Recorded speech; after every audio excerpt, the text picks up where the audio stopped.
जय श्री कृष्णा दोस्तों हमारी आज की कहानी बहुत ही महत्वपूर्ण विषय में है।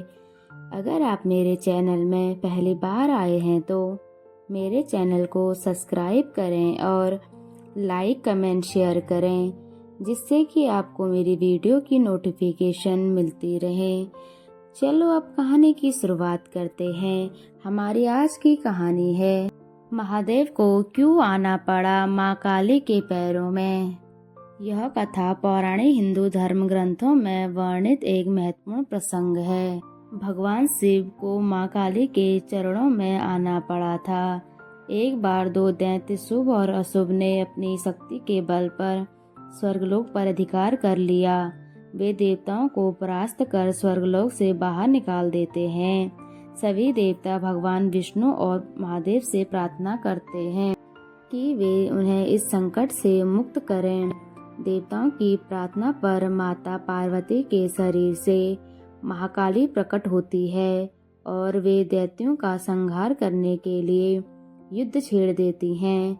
उन्होंने अनेक असुरों को मार गिराया, लेकिन जब रक्तबीज नामक राक्षस से उनका सामना हुआ तो समस्या खड़ी हो गई।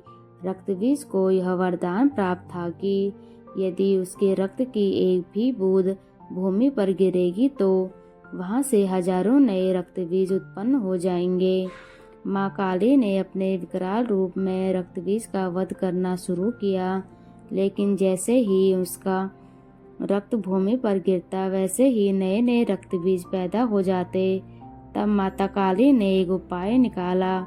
उन्होंने अपनी जीहा फैलाई, रक्तबीज के रक्त को भूमि पर गिरने से पहले ही पीना शुरू कर दिया। इस प्रकार उन्होंने रक्तबीज का पूरी तरह संहार कर दिया।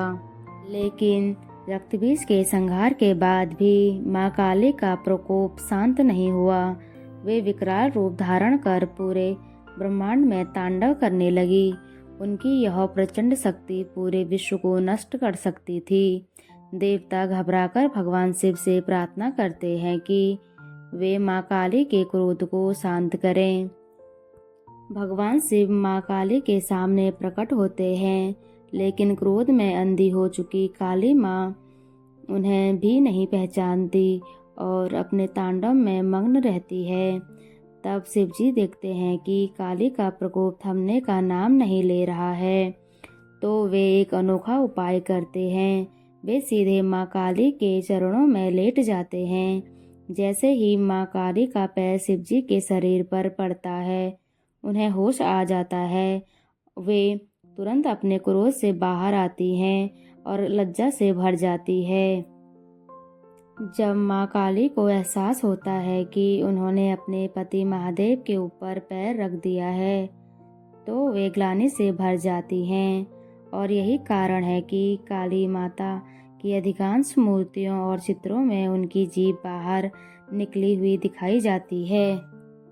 यह कथा हमें यह सिखाती है कि क्रोध कितना भी प्रचंड क्यों ना हो, प्रेम और संयम से उसे नियंत्रित किया जा सकता है।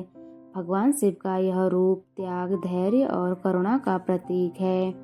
वे अपने बल का उपयोग न करके शांति और प्रेम से स्थिति को संभालते हैं। महाकाल भी जिनकी भक्ति से शीश नवाते हैं वो माँ काली हैं। जय माँ काली।